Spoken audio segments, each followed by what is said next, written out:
नमस्कार दोस्तों, स्वागत है आज की एक और म्यूचुअल फंड रिव्यू की वीडियो में। देखिए, आज की वीडियो के अंदर हम बात करने वाले हैं Motilal Oswal mid cap fund के बारे में। इसका छोटा सा रिव्यू करने वाले हैं। देखते हैं इसकी जो परफॉर्मेंस है वो कैसी रही है पिछले एक साल के अंदर। इस फंड के अंदर बहुत ज्यादा अप एंड डाउन आए हैं, जिसकी वजह से जो निवेशक है बहुत ज्यादा इससे नाराज है। तो इसकी जो नाराजगी है स्पेशली निवेशकों की, अब उसको ये ठीक कर पा रहा है या नहीं कर पा रहा है। तो वीडियो को एंड तक देखिएगा, चैनल को सब्सक्राइब करके वीडियो को लाइक जरूर कर दीजिएगा। दोस्तों, कंप्यूटर स्क्रीन आपके सामने चालू हो चुकी है। Motilal Oswal mutual fund house वालों का जो ये मिड कैप फंड है, ये सबसे ज्यादा इनकी समझ लीजिए जो फेमस स्कीम है ना, जिसके अंदर सबसे ज्यादा एयूएम है, ये उनमें से एक स्कीम है। मतलब मोतीलाल ओसवाल वालों की सबसे बड़ी स्कीम है ये। इसके अंदर अगर आप देखेंगे तो एयूएम में करीबन करीबन 35,000 करोड़ से ज्यादा है। रैंकिंग इसकी 5 स्टार है। अच्छा, देखने वाली बात ये है कि इसकी रैंकिंग के अंदर किसी भी तरीके का कोई भी चेंज नहीं आया है। एक्चुअल में मैंने देखा है कि अगर फंड की परफॉर्मेंस के अंदर किसी भी तरीके की गिरावट आती है तो उसकी रैंकिंग के अंदर भी गिरावट आती है। लेकिन हाँ, इसकी परफॉर्मेंस डाउन हुई है, इसमें कोई शक वाली बात नहीं है, लेकिन इसके अंदर गिरावट नहीं आई है रैंकिंग के अंदर। आगे चलते हैं। रिस्क मीटर है इसका वेरी हाई। 3 साल का CAGR है 23.19%, ये इसका एवरेज है। एनएवी इसका चल रहा है 105 रुपए 27 पैसे। अगर आप एक देखेंगे ना इसको, तो एक दिन की जो लास्ट टाइम जो हमारी मार्केट बंद हुई है उस दिन इसके अंदर 2.37% की गिरावट हुई है एक ही दिन के अंदर। आपके सामने देखिए जरा, क्योंकि उसके अंदर उस दिन मार्केट के अंदर अच्छी खासी गिरावट हुई थी। मिड कैप और निफ्टी 50 और स्मॉल कैप वो बहुत ज्यादा टूटे थे। जो इसका रिटर्न वाला सेक्शन है उसके ऊपर चलते हैं, उसके ऊपर एक छोटी सी नजर डालते हैं। उसके बाद इसका पोर्टफोलियो चेक करेंगे थोड़ा सा अच्छे से, वहीं पर सारी की सारी इंफॉर्मेशन पता चलेगी हमारे को। देखिए, आप देखिए इसका एक साल का एवरेज, एक साल का आप एवरेज देखेंगे माइनस में 6.50% के नेगेटिव रिटर्न दे रहा है। और अगर आप इसके बेंचमार्क के ऊपर नजर डालेंगे तो भाई वो पॉजिटिव रिटर्न दे रहा है 3.69%। तो यहां पर देखेंगे ना आपको, तो काफी हद तक आपको एक आइडिया लग जाएगा मोटा मोटा कि यार ये अपने बेंचमार्क को बीट नहीं कर पा रहा है। बेंचमार्क से मतलब बेंचमार्क तो पॉजिटिव है लेकिन ये नेगेटिव है। तो अगर हम बेंचमार्क और इसके दोनों के बीच के अंदर डिफरेंस देखें तो करीबन आप मान लीजिए कि 10% का फर्क है रिटर्न्स का, दोनों के रिटर्न्स के बीच में। 6 महीने को देख लीजिए, 6 महीने में इसके अंदर माइनस में 11.59% का नेगेटिव है। उसके बाद 3 महीने में माइनस का 11.68% है।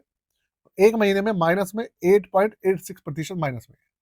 तो कुल मिला के भाई माइनस ही चल रहा है।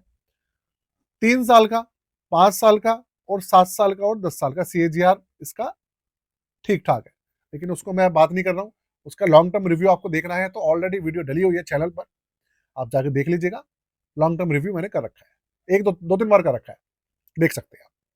तो यहाँ पर अगर आप कुल मिला के देखेंगे तो भाई परफॉर्मेंस वाइज आपको ये बिल्कुल भी ठीक नहीं लगेगा। यहाँ पर बात करूँ, आगे चलते हैं। पोर्टफोलियो वाला सेक्शन जो है उसके ऊपर एक नजर डालते हैं।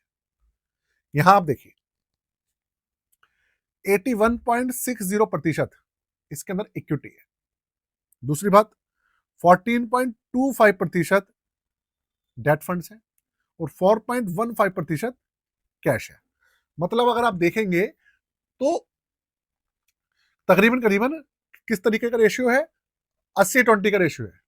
80 और 20 अलग, 20% अलग हिस्सेदारी है डेट फंड और कैश है, और 80% के आसपास इक्विटी है। और इक्विटी के अंदर भी आप देखेंगे लार्ज कैप की हिस्सेदारी कितनी है, 20.37%, और मिड कैप की हिस्सेदारी है 79.63%। स्मॉल कैप बिल्कुल भी नहीं है, बिल्कुल भी। और स्टॉक्स देखिए आप, स्टॉक्स सिर्फ और सिर्फ इसके अंदर 19 है। अब सेक्टर्स देख लीजिए। सेक्टर्स इसके अंदर अभी के समय में आईटी के जो स्टॉक्स हैं इन्होंने उसकी हिस्सेदारी रखी हुई है 33.96%, और कंज्यूमर डिस्क्रिप्शनरी जो है वो 18.72% है। इंडस्ट्रियल सेक्टर की है 17.03%, फाइनेंशियल है 8.65%। तो अब मैं आपको बताऊं ना एक चीज, आप देखिएगा अभी आपने देखा कि Q3 के हमारे रिजल्ट पिछले हफ्ते से आने स्टार्ट हो गए हैं, और अगर आप देखेंगे आईटी सेक्टर के रिजल्ट्स, उनकी जो स्टॉक्स हैं, कंपनीज हैं, उनके अंदर जो रिजल्ट्स आए हैं, काफी सारी जो हमारी ब्लू चिप कंपनीज है वो ना नेगेटिव रिटर्न दे रही है। उनके जो प्रॉफिट है या तो नेगेटिव में आए हैं या उनके अंदर गिरावट आई है Q2 की अपेक्षा, पिछले साल के Q3 की अपेक्षा। उसका इम्पैक्ट सीधा पड़ा है इन फंड्स के ऊपर। भाई स्टॉक्स के अंदर गिरावट आई है आईटी सेक्टर के अंदर, और इस फंड के अंदर आईटी% जो आईटी सेक्टर है उसकी 33-34% की हिस्सेदारी है। तो जब आईटी सेक्टर क्रैश करेगा, इस फंड के ऊपर सबसे ज्यादा इंपैक्ट पड़ेगा।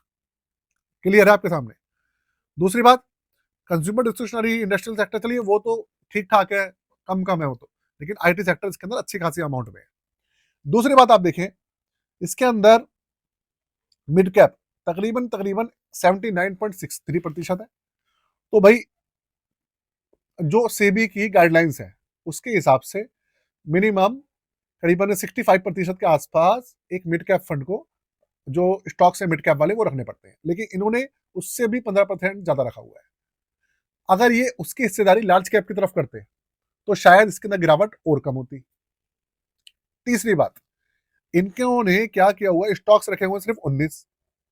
यार इनके जो बेंचमार्क है उनके अंदर आप देखेंगे तो 150 स्टॉक्स हैं, और ये एक एक्टिव मैनेज फंड है। और अगर आप इसके जो दूसरे कंपटीटर हैं, बंधन, मोतीलाल, मोतीलाल नहीं, HDFC और SBI, बहुत सारे हैं, अगर आप उनके ऊपर नजर डालेंगे तो उन किसी के पोर्टफोलियो में 50 स्टॉक्स हैं, किसी ने 100 भी रखे हुए हैं, किसी ने 125 भी रखे हुए हैं। मतलब डाइवर्सिफिकेशन काफी किया हुआ है, जिससे कि ना आपको समझो आप एक ओवरऑल मार्केट के अंदर पकड़ बनती है, मान लीजिए। और अलग अलग सेक्टर्स के अंदर हिस्सेदारी उन्होंने बांटी हुई है। अब जैसे आईटी सेक्टर के अंदर गिरावट आई तो ये फंड जो है इसके अंदर बहुत ज्यादा नेगेटिव चला गया है। के अलावा अगर एक चीज और देखिए, इन्होंने आप देखेंगे 14.25% की हिस्सेदारी डेट फंड रखा हुआ है, और 4% से ऊपर कैश है। तो भाई ये छोटी छोटी चीजें हैं जिसकी वजह से इन्होंने बहुत सारी अलग अलग जगह से मिसमैनेजमेंट कर रखा है। देखिए बाकी आपका क्या मानना है मुझे जरूर बताइएगा। अब चलता हूं मैं इनके जो ओवरव्यू वाला सेक्शन है उसके ऊपर एक छोटी सी नजर और डाल लेते हैं, जिससे कि अगर कोई नया पर्सन भी देख रहा होगा उसको इसके चार्जेस के बारे में और सब चीजों के बारे में कंप्लीट इंफॉर्मेशन मिल जाएगी। 2014 में ये फंड लॉन्च हुआ था, और अब चल रहा है 2026, तो ऑलमोस्ट इस फंड को 12 साल होने वाले हैं। और 12 साल का अगर आप इसका एवरेज देखोगे तो वो 21.83% है, जो कि काफी अच्छा है अपने आप में। बेंचमार्क इसका निफ्टी 150 मिड कैप है, और ओपन एंडेड स्कीम है। एक्सपेंस रेशियो इसका 0.74% है, जो कि थोड़ा सा ज्यादा है। अगर थोड़ा सा कम होता तो शायद और भी अच्छी बात होती है। इसके अलावा मैंने आपको बोला था कि 35,000 करोड़ से ज्यादा का AUM है, अभी भी इसका 36,880 करोड़ का अच्छा खासा AUM है। 500 रुपए से मिनिमम इन्वेस्टमेंट, 500 रुपए से मिनिमम SIP चालू होती है, और 1% इसका एग्जिट लोड 365 दिन तक। 365 दिन के बाद किसी भी तरीके का एग्जिट लोड भी नहीं है, ना ही कोई लॉक इन पीरियड है। तो ये है दोस्तों इस फंड का पूरा आपके सामने कर्मा, जो कि भैया ये कर रहे हैं। उसके साथ में आपको एक इंफॉर्मेशन और देनी चाहता हूँ, मार्केट के अंदर अप एंड डाउन चलते रहेंगे। आप लोग अपना जो पोर्टफोलियो है उसको रेगुलर चेक करते रहिएगा।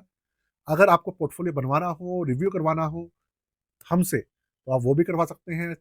चार्जेस डिस्क्रिप्शन के अंदर लिखे हैं, व्हाट्सएप नंबर भी डिस्क्रिप्शन के अंदर मेंशन है। सारी चीजें हैं, आप चेक करते रहिएगा।